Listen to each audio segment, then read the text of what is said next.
Hello everybody and welcome back to a brand new episode of our NASCAR My Driver career mode here on the channel. I hope you're all having a great day. Today we have two truck races coming your way, an Xfinity and Cup race as well. We are here starting things off at South Boston Raceway. Yes, a very short, tight track where I'm sure tempers at some point are going to flare. After that, we have New Hampshire coming your way, and then in the next episode, we have quite a bit going on there as well. We're going to be making our second Xfinity start at New Hampshire in the next episode, as well as finishing the regular season in the Truck Series at a road course with Watkins Glen International, which is going to be a very, very fun episode there, as we are already done pretty much the regular season, so I cannot wait to get into the playoffs, make a charge for our first championship. This regular season has been all about learning iRacing in general, as well as just getting a feel for these truck series, and it starts off with, of course, putting in a good lap here today in South Boston. We qualified on pole here in South Boston. We came through in our second lap to put the car P1, and things were looking very strong right off the bat. We've been very, very strong in these final couple of episodes, or last couple of episodes,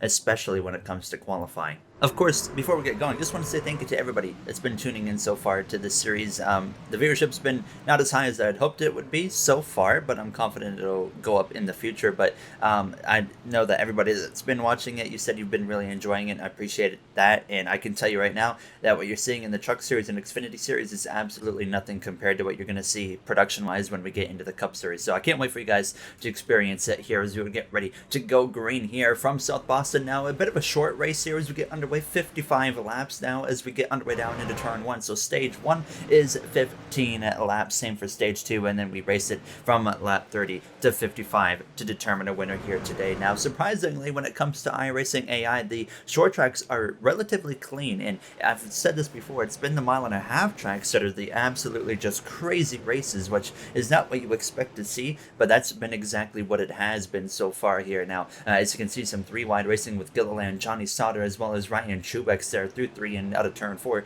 It's very quick laps right here. I'm going to forget what end of the track we're at for the majority of this race, I think, here, but I opened up a nice, comfortable lead here after 2 complete laps so far over Sheldon Creed, but now as we came through to lap 7, already about halfway through the stage, very calm race so far, and I was experimenting with lines. Do I want to run the inside? Do I want to run a little bit higher? And I found that I was gaining a lot more time on the inside compared to the outside, so you're going to see me down there for a majority of this race. But Sheldon Creed, he was pretty close to me here as we were closing in towards the end of the stage, so I realized right off the bat we didn't have as fast of a truck as I was expecting based off qualifying, because I wasn't pulling away any at this point, and I knew that might have been a bad sign here. Maybe I pushed a little bit too hard. I've been having a huge learning curve in these races as we come through to the final lap of stage 1, that I pushed a little bit too hard at the beginning of these races, and I could tell kind of that was the situation here again today, because I drove away quite a bit in those first opening laps. So we exit turn 4, crossing the line there, and we win stage 1. We get a playoff point. Very happy about that, at least, but I was definitely having that thought in the back of my head that I'm like, oh no, I might have pushed too hard. Stage 2 and stage 3 might get a little bit rough. Nonetheless, we lead the way to the start of stage 2, which now gets underway as a control truck. So many things get easier on you when you lead the way down into turn 1. It's a really weird track where into turn 1, you're braking like before you even hit the start-finish line, it feels like at times here now. But you can see already, unlike stage 1 where we just took off and got clear of Sheldon Creed, well, now he's going to put up a fight there on the outside as we exit turn 4, and actually just about gets clear down into turn 1. So I knew it was going to be a bit of a rough go at this point here, and he is so close to clear. He is clear, actually, as we slide up in behind that number 2 truck, and you do see that we do have some right side damage to this BWT Silverado on the right side of that truck there due to hitting the wall a couple times in stage 1, so that could be affecting the handling a little bit, but it wasn't really a significant hit to the truck or significant damage, so it wasn't too much, but it was definitely something that was something that kind of was in the back of my mind as well here. But at this point, we're kind of committed. It's so hard to work your way through traffic here that I really couldn't pit unless we absolutely destroyed the truck. So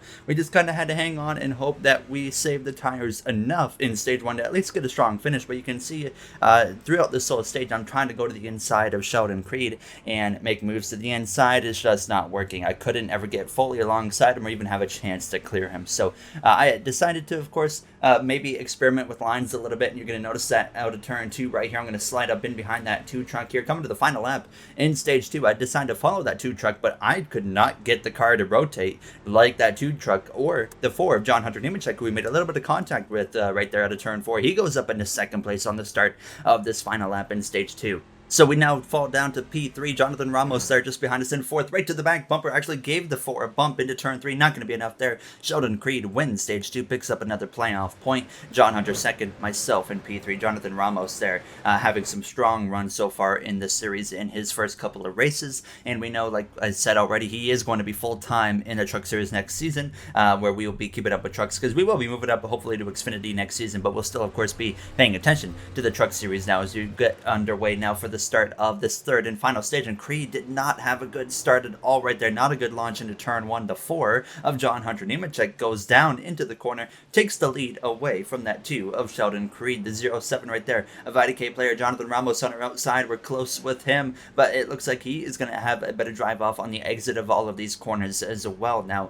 So we're just kind of settling in here on this inside line, trying to make the most of it, because from what I learned earlier, it doesn't seem like if I try to run that line up top, it's going to probably not work for myself. So but we're now seeing that a lot of trucks are migrating up here, so I did decide to at least give it a shot, and it would not work. Zane Smith would get to my inside here with 17 laps to go, and was putting a lot of pressure on myself here, as I'm just hanging on for dear life at this point here, getting into the wall on the exit of some of these corners. Got it again on the exit of turn 4. Zane Smith gets clear. He's battling for some of the final spots inside of the playoffs. There goes Ben Rhodes around us, and then next thing you know, we got Carson Hocevar going around us as well. He got to my inside, I got clear, then I dropped down, and he went around me on the outside. A little bit of contact with his left rear quarter panel right there on the exit of turn 4 with 13 laps to go, and actually on the exit of turn 2, getting very close to that number 42 Silverado here, but I was just pushing as hard as I could. We have Matt O'Brien just behind as well here. On the exit of the corner, we get into that quarter panel again of Hocevar. He gets clear, and then now I'm just trying to hold on to the inside here, running in 7th place. Matt O'Brien right behind myself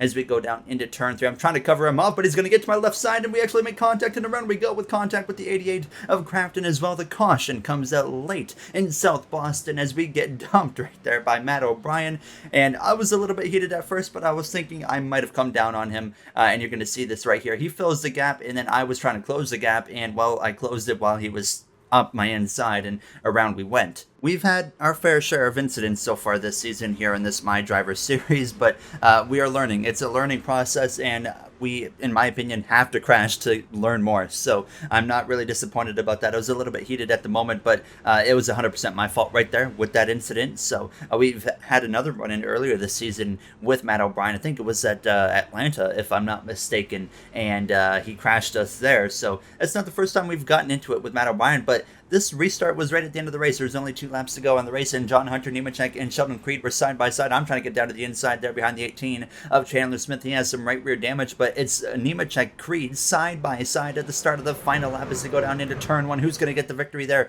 as they both have multiple victories on the season? They exit turn 2 still side by side down the back straightaway into turn 3, and it's still going to be side by side. Maybe a photo finish to the line as they exit turn 4. Nemechek with a good run, but it's not going to be enough. Creed has a drive off. He wins here in South Boston as we come through to cross the line with a pretty beat up truck here, as we still at least get a 14th place finish there, as we would now, of course, calm down before we got to Matt O'Brien, so I never went and tried to crash him or anything here, but there you see the finishing order. Jonathan Ramos there in the top 3, so a strong run for him. Like I said, he is going to be on the schedule for the rest of this season, but he is not battling for points, so it'll be interesting to see how he fights everybody in the playoffs when we get to that point here in at the end of next episode. But now here's a quick recap of the Xfinity and Cup Series races. They were not at South Boston. That would be very interesting to see, the least if they were, but they were actually at Atlanta for the second time this season, where we saw Austin Cindric start on pole just in front of that number 7 of Justin Allgaier.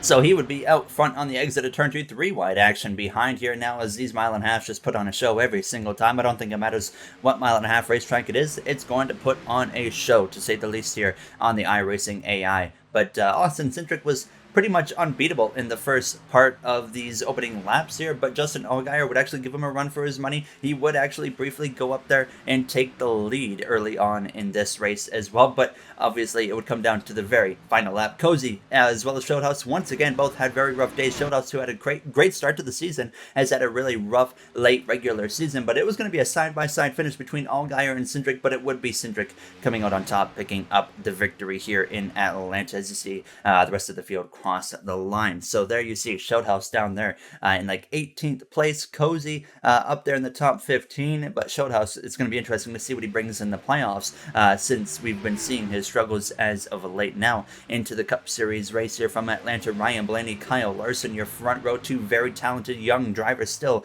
in the Cup Series there. But it would be Blaney prevailing on this opening lap here. Now, as there was some contact in the background with Bowman and Suarez, Daniel Suarez in that Camping Road 99 Trackhouse Chevrolet Camaro into the outside wall on the exit of turn 2. So a bunch of damage to him, and then they would get it sorted out at least in the first half of the pack for now. As you can see, DiBenedetto very close quarters there with Denny Hamlin, but it would be Kevin Harvick who actually would take the lead, set sail over William Byron and Kyle Larson. Blaney faded. Kevin Harvick would win over William Byron here in Atlanta. So a strong result for Harvick, of course, there, as he went winless in 2021 in real life, but not in our My Driver Series here as we come through into New Hampshire now for the final race on the day in the Truck Series. After this specific race, there will just be one race remaining in the regular season. So we come through to qualify nowhere near what we did in the past like 3 or 4 races on the front row and on the pole. We actually qualify in 11th place. So that was a little bit alarming. I was definitely having a tough time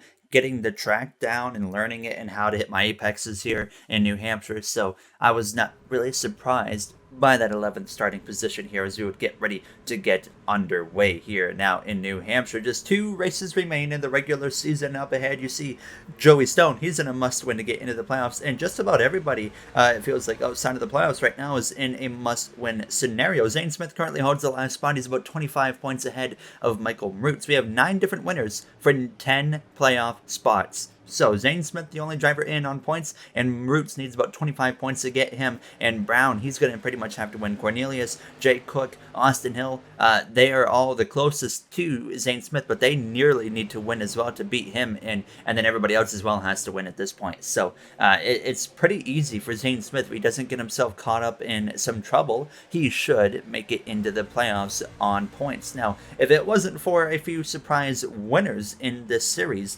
like a Grant Enfinger, a Derek Kraus, or a Haley Deegan, we would be looking at Roots in the playoffs, Cornelius in the playoffs, Brown, Cook, or Austin Hill, as well as the final couple of positions. So interesting to see how that works out with the whole locked in because of a win situation here in the playoffs. Now here we were in New Hampshire, a situation here of only 45 laps, and stage 1 was 12 laps, stage 2 was 12 laps, and then of course we raced it from about lap 25 to 45 to determine the finish of this race. Up front, it was Ben Rhodes in the number 99 Thor Sport Ford, so he was having a strong run here, and we haven't really seen him run strong other than the Daytona Road Course, but who wasn't running strong? Myself, okay? This was not going well. I dropped down to 15th, 16th, 17th. I kept fading down the order, and I just couldn't figure out this racetrack. I was just showing absolutely no speed whatsoever here early on in New Hampshire, and I immediately realized the only way I'm going to be able to do anything today is pit at the end of stage 2 and then just hope that those fresh tires will do something for us here. Now, as we come through now, straight to the final lap in stage 1, we were way behind. It was unbelievable. Ben Rhodes out front, checked out from the field about 3/10 ahead of John Hunter Nemechek on this final lap, down into turn 3 and 4. He's looking to pick up another playoff point here now, as he is going to have both Nemechek and Creed, the 2 strongest drivers all season long, behind him on the exit of 4. Ben Rhodes wins stage 1 as he crosses the line there. As you see the rest of the field, Matt O'Brien, Devin Cornelius up there, Cook, Roots, all having strong top 10s, but Zane Smith is running a few positions better than all of them, so that's not what they need to be seeing here in New Hampshire with just 2 races remaining in this regular season. So nonetheless, we crossed the line for a miserable Stage 1 finish there in 18th place. We would get ready to go green for the start of Stage 2. I could have pitted at the end of Stage 1, but I knew that wouldn't really give me as much of an advantage as pitting at the end of Stage 2. So I decided to just hang in here. This stage was about survival, and actually we had a bit of a stack up on the opening lap, and I drove into the back of the one truck of Haley Deegan, picked up some front end damage. So now we know for a fact we have to pit no matter what at the end of Stage 2 because we just drilled the one truck in the back. Now it's a 48 of Roots is 3 wide with the 21 of Zane Smith and the 26 of Matt O'Brien here. It'd be pretty crazy to think that just because of some surprise winning your in winners, Michael Roots is going to miss the playoffs. Devin Cornelius could miss the playoffs as well, and Jake Cook. Those 3 drivers have been very strong. Travis Bound has actually been relatively strong. He's close to the playoffs, which is quite surprising because he's been very quiet. We haven't really seen a whole lot of him, but he's actually in contention still if something goes wrong for Zane Smith in these closing 2 races here in this regular season. But like I said, stage 2 was just all about survival. Just bring it home at this point here and get to the pit lane at the end of the stage here. As you see, we were 3 wide for a very brief moment there, got past Ryan Truex, and we would continue on our way. We actually made a pass on Parker Kligerman, which was quite surprising to myself here that I actually passed somebody in stage 2, but nonetheless, we come through to the start of the final lap already of stage 2 here, and we really didn't go anywhere. We're still hovering around the 18th, 19th, 20th position where we were at the end of stage 1. So Ben Rhodes won stage 1, and here he is now actually getting passed on the final lap of stage 2 by John Hunter Nemechek. David Cornelius there in 3rd place, knowing that he might have to win to get into the playoffs at this point, especially when Zane Smith still runs in the top 5, but Nemechek comes through to win stage 2, picks up another playoff point for John Hunter Nemechek. I think that would be now his 20th playoff point he has picked up this season here. Now, surprisingly, John Hunter only has 2 wins on the season. Sheldon Creed has 3, so Sheldon Creed the most winningest driver so far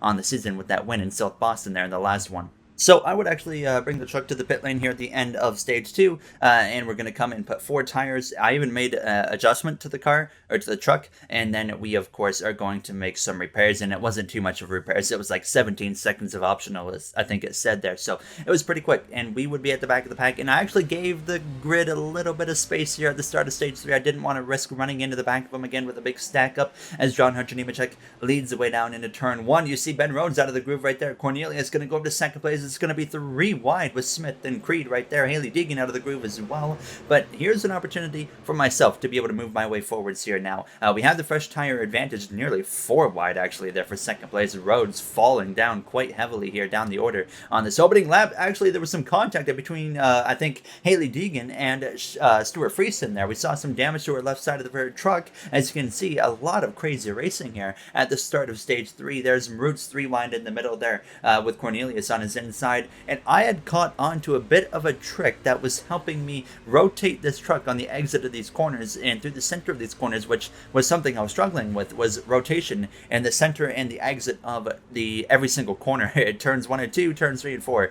So I started shifting down into 3rd gear, and this truck would really get going on the exit of these corners. So we not only have the fresh tire advantage, but now I found a way to get this truck to rotate more than it ever has in this race. So here we are now starting to haul the mail. We got up into the top 15, and now the confidence is building. I'm like, you know what? We can go get a top 10 here today after this miserable race. To the inside of Gilliland, to the outside of Cook in that Taco Bell 00 Silverado as we dive down into 3 and 4. You're going to see down into 3rd gear again, and it just gets this truck rotating very, very strong as we exit turn 4. We get the throttle down, we go and clear that 00, go to the outside of Austin Hill. We blow his doors right off now, like he was just standing still pretty much now. But we climbed up into 9th place behind Ben Rhodes and got down to 3rd gear, got it going again, and now we're going to go around the outside of that Thor Sport number 99 and go up into 8th place. Next target, Matt Crafton here now in the closing 10 laps of this race. Down into turn 1, I decided, we've been passing pretty much everybody on the outside, but I decided to try it up the inside right here. Down into 3rd gear, we get this thing rotating again on the inside. We clear Matt Crafton and move up into 7th place. What a rebound here, to say the least. In New Hampshire, Crafton would lose a spot to his Thor Sport teammate of Ben Rhodes. I nearly got into the outside wall right there, but now I didn't quite have enough in the tank left to be able to run down Michael Roots and fight him for position. But unfortunately for everybody that's trying to get the last spot in the playoffs, Zane Smith is currently running in 3rd place. So worst case scenario just about for them. Only thing that would be worse is him winning the race here at this point as we come through to start the final lap in New Hampshire, and I did not expect a 7th place finish after the way stage 1 went, the way stage 2 went, and here we are putting an incredible rebound together, and as we exit turn 2, get that thing going again. A little bit loose here now on the exit of these corners, but it's okay. John Hunter Nemechek, though, leads the way out of turn 4, and he is about to tie Sheldon Creed for the most wins on the season with 3 as Creed looks at that number 4 truck through his windshield. John Hunter Nemechek wins in New Hampshire as we come through to cross the line for a strong strong 7th place finish here. Now, as you see the rest of the field coming through to finish now. So I was very, very happy with that finish, to say the least. Of course, we have a playoff grid to look at here in just a second, but there is the finishing order on your screen. So what does the playoff grid look like is the big question here. So Zane Smith still holds onto the spot for the final spot in the playoffs, and the closest one to him is Michael Marutz, who is 31 points below going into the final race of the regular season. Everybody else on down, you see I said the president right there, must win, must win, must win. Travis Brown on down, must win to get into the playoffs. So it's going to be interesting to see in Watkins Glen, especially with, I think, Devin Cornelius. He's going to be the biggest threat. He is a road course ringer. We'll see if he can pull off the win there. But nonetheless, even Rhodes to get in, mathematically, he still has a shot, but he is going to need some luck, to say the least. Hoping probably for Zane Smith to have some type of issue. But as always, if you guys enjoyed, you know what to do. I'd like to thank you all for taking the time of your day to watch this episode. And thanks to the members, you'll be at the end of the episode. And in the next one, we head to New Hampshire again on the Xfinity side of things to make our second start in the series and end the regular season at Watkins Glen in the Truck Series. Thank you for watching, everybody, and have yourselves a great day.